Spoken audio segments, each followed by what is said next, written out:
하나님의 말씀을 들을 수 있는 사람은 이 세상이 아무리 어둡고 깜깜해도 하나님의 이름을 의뢰하며 하나님을 의지하는 믿음으로 살아갈 수 있음을 본문이 말씀하고 있습니다.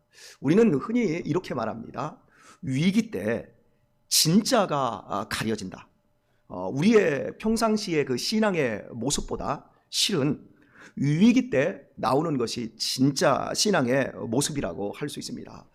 코로나와 같은 이런 위기 앞에서 우리 한국교회는 정말 어렵다, 힘들다 그러면서 두려움 속에 있을 수 있습니다. 그럼에도 위기이고 두려움이지만 이 상황에서 진짜 백이 믿음이 나올 수 있는 거지요. 언제 이 성경 시대를 다 살펴보고 우리가 알고 있는 이 역사 시대를 보면 위기가 없었던 시대가 없었고요. 그리고 특별히 우리 기독교 신앙은, 교회의 부흥은, 교회의 청결함은 위기 때 큰 재난과 전쟁 같은 이런 상황들이 펼쳐질 때 도리어 교회가 큰 부흥을 이루었더라는 사실들을 생각을 할 수 있습니다. 보통 그 위기가 없으면 막 빛이 넘쳐날 때, 인생에 어떤 광명이 내 인생을 둘를 때는 하나님이 되는 것이 아니라 실은 자기가 하나님이 되어집니다. 이제 그런 원리들을 이제 믿음의 삶을 오래도록 살아내면 알게 되어지는데요. 10절 본문에서 너희 중에 여호와를 경외하며 그 종의 목소리를 청종하는 자가 누구뇨 말합니다. 하나님을 경외하기에 하나님이 보내신 그 종, 여기서 그 종은 누굽니까? 그리스도를 말하는 거예요. 그 종의 목소리를 청종하는 자가 누구뇨 이렇게 말해요. 그러면서 목소리를 청종하는 자가 누구뇨? 흑암 중에 행하여 빛이 없는 자라도 여호와의 이름을 의뢰하며 자기 하나님께 의지할지어다 그럽니다. 흑암, 우리가 생각만 해도 끔찍하지 않습니까?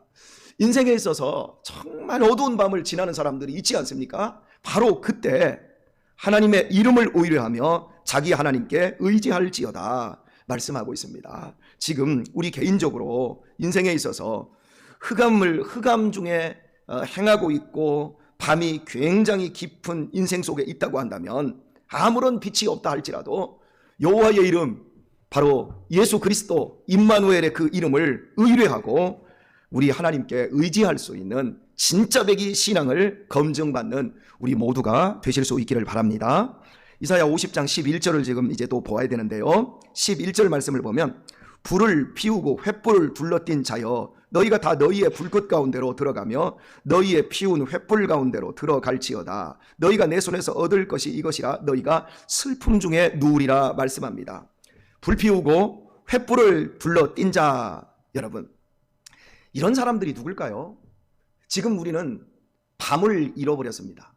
왜냐하면 이 전기불 때문에 밤을 잃어버렸어요. 그래서 공장도 전기불 켜놓고 밤새도록 돌립니다. 하루를 3교대로 하는 이런 공장들, 특히 이제 제지 공장 같은 데는 그냥 쓰는 일이 없잖아요. 계속 돌릴 수 있는 이유가 바로 이 불 때문에, 이 전기 때문에 그래요. 그러면 전기가 없었던 예전 사회로 돌아가 봤을 때 그 불 피우고 횃불을 둘러띈 자는 어떤 사람일까요? 한밤중에도 돈을 버는 사람들, 전기불 다 켜놓고 돈 버는데 정신이 없는 사람들. 여러분, 보통 한밤중에 무슨 일이 벌어지죠? 노름 같은 거 많이 하죠. 낮에 파티하기보다는 밤에 파티를 합니다. 그럼 밤에 화투불을 하나 켜놓고 횃불을 막 둘러 켜놓고 대낮같이 밝혀놓고 잔치를 하는 겁니다. 이 본문에서 지금 이야기하고 있는 건 불 피우고 횃불을 둘러띈 자여, 이 사람은 한밤중에 불 켜놓고 낮에도 돈 벌고 밤에도 돈 벌고 막 돈 버는데 정신이 없고 잔치하고 즐겁게 사는 일에 그냥 밤낮을 가리지 않을 만큼 인생이 잘 나가는 사람들을 말씀하고 있는 거예요. 그런데 이런 사람을 향해서 하나님이 말씀합니다. 너희가 다 너희의 불꽃 가운데로 들어가며 너희의 피운 횃불 가운데로 들어갈지어다. 그냥 불꽃 속에 있어요. 횃불 가운데 있어요. 그런데 너희가 내 손에서 얻을 것이 이것이라 너희가 슬픔 중에 누우리라 말합니다. 아무리 대단한 권력 가지고 돈 벌고 세상의 부귀 영화 누리느라고 그냥 밤낮을 가리지 않고 인생을 살아간다 할지라도 결국 그들이 눕는 자리는 슬픔의 자리라고 말씀하고 있는 겁니다. 어제 새벽에도 제가 여러분에게 말씀을 드렸지만 허무라는 단어의 어원이 경제적인 용어에서 나왔다고 말씀을 드렸어요. 다 잊어버리셨나요? 예, 허무. 예, 장사꾼들이 뭐 한다고 그랬죠? 뭐하고 판다고? 남지 않고 판다고, 미치고 판다고, 그지요? 그렇게 말할 망정 그건 모두 다 거짓말이에요. 그지요? 분명히 얼마만큼이라도 남겨서 장사를 합니다. 그런데 우리 인생에게 적용을 해보면 평생 동안 정말 열심히 삽니다. 움켜쥐려고 열심히 삽니다. 성공하려고 열심히 삽니다. 잘 먹고 잘 살려고 열심히 삽니다. 잠도 못 자고 정말 시간 쪼개서 놀지도 못하고 쉬지도 못하고 열심히 삽니다. 그리고 눈에 보이는 성공도 이루고 남부럽지 않게 인생을 살았다 그러는데 마지막 인생의 끝자락에 가보면 정말 미치고 팔았네, 아무것도 남는 것이 없네, 손해보고 팔았네, 이 단어가 허무해요. 그래서 어제 제가 솔로몬이 마지막에 1000명의 여자를 거느렸어도 한 명의 술람미 여자와 같은 여자를, 아내를 취하지 못하였기 때문에 그 헛되고 헛되며 헛되고 헛되니 모든 것이 헛되도다. 그 솔로몬의 인생은 결국 미치고 장사한 사람, 그 사람이 가진 자본이 얼마나 많았습니까? 아버지에게 물려받은 나라, 그리고 그 사람이 얼마나 젊은 시절에 공부를 많이 했습니까? 학자보다도 더 뛰어난 머리를 가졌습니다. 그가 얼마나 대단한 권력을 가졌습니까? 그런데 그 인생 속에서 다 남은 줄 알았어요. 칭찬과 명성과 이 모든 것들이 저쪽 아프리카 시바라는 곳까지 뭐 그냥 그 천하의 명성이 자자했습니다. 그런데 그가 마지막에 자기 자신을 하나님의 말씀에 비추어 딱 보았을 때 헛되고 헛되며 헛되고 헛되니 나는 미치고 장사했다, 이 놀라운 자본을 가지고도. 그게 인생이 결국이라는 거예요. 오늘 본문에서는 슬픔의 자리에 눕게 될 것이다, 이렇게 말씀하고 있어요. 많은 사람들이 이런 멋진 인생을 소망하고 결국 그 삶을 얻기 위해서 달려가고 있는데 그 끝은 파멸밖에 없는 거예요. 자동차가, 여러분에게 한번 묻겠습니다. 자동차가 있는데 정말 막 10억짜리 이 세상에 몇 대 되지 않는 그런 손으로 만들어낸 람보르기니 같은 이런 몇십억짜리 자동차가 있다고 해봅시다. 그런 자동차가 이렇게 지나가면 사람들이 그 동영상으로 찍든지 사진으로 찍어요. 나 오늘 람보르기니 봤어, 이런 사람들도 있더라고요. 보는 것만으로도 기분이 좋은가 봐요. 그런데 여러분, 이런 자동차, 그냥 수십억짜리 자동차가 있다고 해봅시다. 그러면 여러분이 그 자동차를 탈 수 있고 가질 수 있는, 아니 탈 수 있다고만 합시다. 탈 수 있는 그냥 자격을 주었다고 해봅시다. 그러면 타시겠습니다. 그런데 그 자동차에 브레이크가 없다고 합시다. 람보르기니가 시속 한 400km까지 달리는데 브레이크가 없다고 합시다. 그럼 여러분 그 자동차 타시겠습니까? 안 타시겠습니까? 절대 타지 않죠. 그냥 여러분이 가지고 있는 썩음썩음한 그 자동차를 그냥 훨씬 감사하며 타시지 않겠습니까? 횃불을 불러 진치고 불 피우고 그 가운데서 성공하고 밤마다 파티하면서 인생을 기쁨 중에 살아가는 그 사람들은 바로 수십억짜리 람보르기니를 탔는데 브레이크가 없는 거예요. 파멸을 향해서 달려가고 있는 거예요. 그걸 여러분 부러워도 하지 마시고, 그런 삶을 여러분 흉내내려고도 하지 마시고, 멈추어지지 않는 인생만큼 불행이 없습니다. 우리 인간은 브레이크가 좋아야 돼요. 하나님이 우리에게 계속해서 메시지를 주세요. 막 이렇게 부인하고 못 들은 것처럼 하면 안 돼요. 브레이크를 밟아야 돼요. 어떤 인생도 브레이크 없이 믿음 생활을 잘할 수 있는 사람은 단 한 사람도 없습니다. 브레이크를 밟아야 돼요. 앞으로 몸이 쏠려서 충격을 입어도, 그런다 할지라도 브레이크를 밟고 다시 출발을 해야 돼요. 속도가 너무 낮다, 다시 브레이크를 밟아야 돼요. 그리고 내가 가는 방향이 잘못되었다, 그러면 유턴을 해야 돼요. 이걸 굉장히 잘하는 것이 그리스도인이에요. 어떤 인생도 그냥 쭉 이렇게 갈 수 있는 사람은 아무도 없어요. 그렇게 우리는 완전한 인생이 못 됩니다. 멈출 수 있는 것이 능력입니다. 내 인생 속에서 욕먹더라도 멈춤이 지혜입니다. 우리가 지금 앞부분에서 살펴보았듯이 우리 예수님이 우리 때문에 그의 얼굴에 수염이 다 뽑혀버리고 그 등이 다 채찍에 의해서 그 뼈까지 드러날 정도로 살점이 찢어져 나가셨고, 그 얼굴에 침이 뱉어지는 이 수욕을 참아내실 만큼 인간의 욕망을 주님이 끊어내시는 거예요. 그랬던 분의 은혜를 입어 우리가 하나님의 자녀가 되었습니다. 그렇다면 우리는 멈출 수 있는 이 능력들을 늘 겸비를 해야 됩니다. 멈추지 않으면 결국 나중에 솔로몬처럼 미치고 장사한 사람이 되어지는 거고, 슬픔 가운데 오늘 본문은 누울 수밖에 없다, 이렇게 말씀하고 있습니다. 자신의 욕심으로, 자신의 판단 미스로 내가 잘못 가고 있었다면, 아, 내가 지금 불타는 파멸 속으로 내가 지금 달려들어가고 있구나. 땅 멈춰야 합니다. 욕심에 물을 끼얹고 하나님의 말씀 따라 다시금 유턴하든지 좌회전을 하든지 이렇게 우리의 인생을 다 잡아야 되는 것입니다. 자, 오늘 이 본문과 연관시켜서 이것이 그리스도의 그 예언이라고 하는 사실을 우리가 한번 살펴보려고 합니다. 누가복음 22장으로 빨리 가도록 하겠습니다. 누가복음 22장으로 가보면 우리가 잘 아는 말씀 하나가 나옵니다. 누가복음 22장 26절로 가는데요. 못 찾으신 분들은 그냥 손 멈추시고요. 제가 읽겠습니다. 저희가 예수를 끌고 갈 때에 시몬이라는 구레네 사람이 시골로서 아닙니다. 거기가 아니네요. 제가 잘못 봤네요. 네. 23장을 읽고 있었군요. 22장 54절부터 제가 말씀을 보도록 하겠습니다. 예수를 잡아 끌고 대제사장의 집으로 들어갈새 베드로가 멀찍이 따라가니라. 사람들이 뜰 가운데로 무엇을 피우고? 불 피웠습니다. 그리고 베드로가 거기 함께 앉아 있습니다. 베드로도 그 가운데 앉았더니 한 비자가 베드로의 무슨 빛을 향하여 앉은 것을 보고, 불빛을 향하여 앉은 것을 보고 주목하여 가로되 이 사람도 그와 함께 있었느니라 하니, 베드로가 부인하여 가로되 이 여자여 내가 저를 알지 못하노라 하더라. 조금 후에 다른 사람이 보고 가로되 너도 그 당이라 하거늘 베드로가 가로되 이 사람아 나는 아니로다 하더라. 한 시쯤 있다가 또 한 사람이 장담하여 가로되 이는 갈릴리 사람이니 참으로 그와 함께 있었느니라. 베드로가 가로되 이 사람아 나는 너 하는 말을 알지 못하노라 하고 방금 말할 때 닭이 곧 울더라. 주께서 돌이켜 베드로를 보시니 베드로가 주의 말씀 곧 오늘 닭 울기 전에 네가 3번 나를 부인하리라 하심이 생각나서 밖에 나가서 심히 통곡하니라. 자, 여기 보십시다. 우리가 지금 오늘 본문으로 본 누가복음 이사야 50장 그 마지막 부분에 보게 되면 거기서 우리가 본 것이 뭐냐면, 불 펴놓고 브레이크 없이 그냥 불 가운데서, 횃불과 불 가운데서 지금 주지육림에 빠져서 파티하면서 브레이크 없이 슬픔 가운데 눕는 사람들의 이야기가 나와요. 그런데 그 앞부분에 인생의 흑암 중에서 하나님의 이름을 의뢰하여 하나님을 의지하는 사람, 그 사람의 말씀이 나왔거든요. 이 말씀이 바로 이 베드로를 통해서 예수 그리스도를 증명해주고 있는 말씀인 거예요. 저는 이 성경, 구약 성경을 보면서 참 놀랄 때가 너무 많아요. 물론 하나님의 말씀이, 성경이 하나님의 말씀인 게 사실이에요.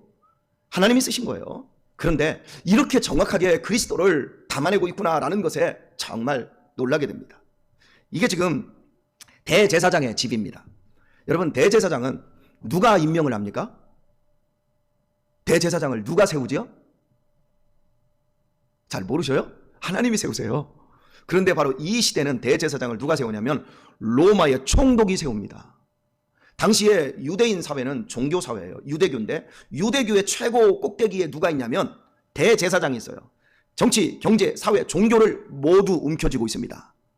그런데 이 대제사장을 이스라엘 가운데서 대제사장 무리들 가운데서 제비를 뽑아서 대제사장으로 1년직을 세우는 것이 아니라 로마 총독이 지명해서 세우는 겁니다. 로마 총독이 지명하고 로마 총독이 인준하지 않으면 대제사장이 될 수 없습니다. 그렇다면 총독이 이방인 하나님을 믿지 않는 사람이 권력에 의해서 세우면 이 대제사장이 무엇을 잘해야 될까요?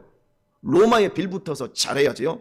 그러니까 로마의 총독이 부임해 오면 정치 자금을 그 총독에게 누가 전해줘야 되냐면 이 유대인의 대표이자 그 대제사장인 총독이 정치 자금을 대줘야 됩니다.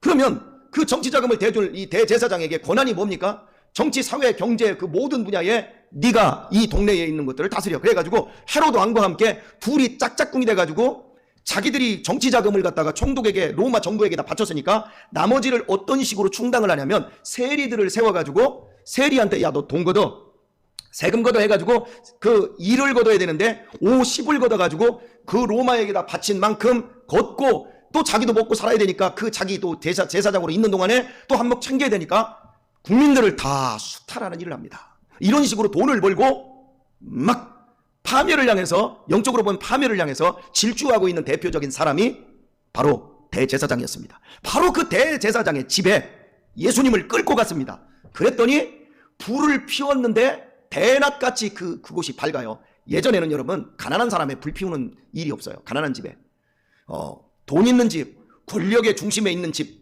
이런 집들은 저녁 늦게까지 횃불 켜놓고 많은 사람들이 지킵니다. 예수님을 잡아다가 예수님을 묶어서 뺨을 때리고 그리고 침을 받고 온갖 조롱을 다 하고 이 대제사장 이런 불의한 사람 앞에서 예수님을 지금 재판하고 있는데 그 가운데에 베드로가 지금 가서 불 쬐고 있어요. 불 보면서 불 쬐면서 나 이 사람 몰라. 나 이 사람하고 아무 상관없어. 이 사람을 저주하기까지 합니다. 예수님을. 바로 그 장면을 이사야 50장에서 보여주고 있어요. 그런데 결론이 이사야 50장에서 결론이 뭐였죠? 슬픔 중에 누우리라 그랬거든요. 그런데 베드로를 향해서 예수님이 우리가 이미 지금 읽었는데요. 베드로를 향해서 예수님이 부인하는 베드로를 향해서 예수님께서 말씀합니다. 주께서 돌이켜 베드로를 보시니 베드로가 주의 말씀 곧 오늘 다 굴기 전에 네가 3번 나를 부인하리라 하심이 생각나서 어디에 나가서? 밖에 나가서 심히 통곡하니라. 슬픔 중에 눕지 않고 그 불 가운데서 누워서 인생을 쪽내지 않고 밖에 나가서 통곡하고 다시 흑암 중에 나가서 통곡하고 하나님의 이름을 의뢰하고 하나님을 의지하는 사람으로 돌아오는 장면을 보게 되어집니다. 오늘의 말씀 읽겠습니다. 성도는 직진만 하는 사람 아니에요. 한 번도 넘어지지 않고 한 번도 쓰러지지 않고 정말 누구도 하나님을 부인하지 않고도 나는 완전하게 온전하게 믿음 생활 정말 잘하는 사람이 아니에요. 쓰러져요. 넘어져요. 세상 활활 타오르는 불 가운데 가서 막 불도 쬐고 싶어요. 그러면서 적당하게 나는 안 믿는 사람이거든. 난 저 예수님 몰라. 이러면서 자기를 위장하면서 하고 싶은 일 다 하며 이러면서 자기 마음대로 사는 사람이에요. 그런 중에도 주님의 얼굴이 가끔씩 보여요. 브레이크를 잡으라는 거죠. 그때 브레이크를 잡고 그곳에서 나오는 거예요. 그러면서 다시 흑암의 길이라 할지라도 이 흑암의 길에서 하나님의 이름을 의뢰하고 하나님을 의지하며 자기에게 주어져 있는 믿음의 길에서 다시금 믿음의 걸음을 뛰어놓는 그 사람이 베드로이고 우리이고 하나님의 사람인 거예요. 사랑하는 교우 여러분, 우리는 넘어집니다. 우리는 흑암 중에 가끔씩 쓰러지고 통곡할 때도 있습니다. 그러나 하나님의 이름 임마누엘로 나와 함께 하시는 그 이름, 우리에게 가끔씩 비춰주는 은혜의 빗줄기를 따라서 우리는 하나님 의지하며 이 광야 같은 인생의 길을 걷고 있는 믿음의 사람들입니다. 절대로 세상에 막 밤에 막 불 펴놓고 막 파티하고 그 모든 영광을 누리고 있는 그 사람들을 여러분 부러워하지 마시고 거기에서 불 쬐려고도 하지 마시고 그 가운데 있으려고도 하지 마시고 베드로에게 오늘 본문에 보면 이 비자라고 하는 여자아이 하나가 그 집의 그 대제사장의 그 종, 가장 비천한 종이 너도 그 사람이다. 너도 그 당이다. 너도 그와 함께 있는 걸 내가 보았다. 여러분 이건 베드로를 일깨우는 하나님의 음성이었어요. 여러분이 인생을 살아가면서 너도 하나님의 사람이야. 야, 이 꼬라지 마라. 너도 하나님의 사람이야. 너 뭐하고 있니? 너도 그 사람과 함께 있었어. 여러분 이런 걸 우리 안에 계속 하나님의 양심을 막 깨울 때가 있어요. 제가 어제 뭐 좀 사러 어디를 갔어요. 그런데 거기에 그 주인이 장로님이시고 또 여자 주인은 권사님이세요. 큰 교회. 그래서 제가 어제 딱 하면서 메리 크리스마스 했더니 다 이러고 계세요. 그래서 나올 때도 또 인사를 하면서 이제 이번 주 성탄절인데 성탄 잘 보내시고요. 메리 크리스마스 했더니 이러고 계세요. 나오려다가 기분이 나빴어. 다시 돌아가가지고 아니 장로님 권사님 메리 크리스마스 했으면 메리 크리스마스로 화답해야죠. 그랬더니 여기 믿지 않는 손님도 있고 이래요. 그래서 아니 그래도 그분들에게도 메리 크리스마스 해야지요. 그래서 내가 내가 그분 믿지 않는 분에게 안녕하세요 그러면서 저는 저기 송탄교회 목사인데요. 이번 주가 성탄절인 줄 아시지요? 그랬더니 알지요? 그러더라고요. 그럼 제가 인사 한번 하겠습니다. 복 받으십시오. 메리 크리스마스 했더니 그 양반이 오히려 메리 크리스마스하고 나한테 인사를 같이 손을 이렇게 하더라고요. 근데 장로님한테 장로님 이 양반 들으라고, 믿지 않는 사람 들으라고. 예수님이 우리에게 오시지 않았으면 우리가 죄 가운데서 어둠 가운데서 저주 가운데서 사망 가운데서 지옥을 향해 달려가고 있을 텐데 얼마나 한심스러운 인생입니까? 근데 예수님이 오셨으니 얼마나 기쁩니까? 할렐루야. 자, 메리 크리스마스 합시다. 그래서 메리 크리스마스 두 사람 내가 이렇게 시켜놓고 왔어요. 근데 나중에 두 사람 이렇게 하시더라고. 그리고 제가 나왔어요. 수많은 사람들이 성탄절이 와도 세상 사람들은 성탄 선물 하기 위해서 뭔가 사러 막 돌아다니는데 우리는 메리 크리스마스도 안 하려고 해요. 그게 혹시 우리들 모습 아닌가요? 오늘 또 해야지요. 캐롤 불렀으니까 그 어린 주 예수 얼마나 아름답고 포근한 찬양이었습니까? 자, 손 올리세요. 자, 손 올리세요. 손 안 올리면 간첩. 자, 메리 크리스마스. 예, 오늘 또 여러분 보는 사람들한테 막 이러고 다니세요. 아셨지요? 또 손은 안 하고 그냥 메리 크리스마스 이러지 말고 못 알아듣게. 그러면 못 알아들어. 왜? 마스크 하고 있으니까. 그러니까 손까지 이렇게 흔들어 대야 돼요. 메리 크리스마스.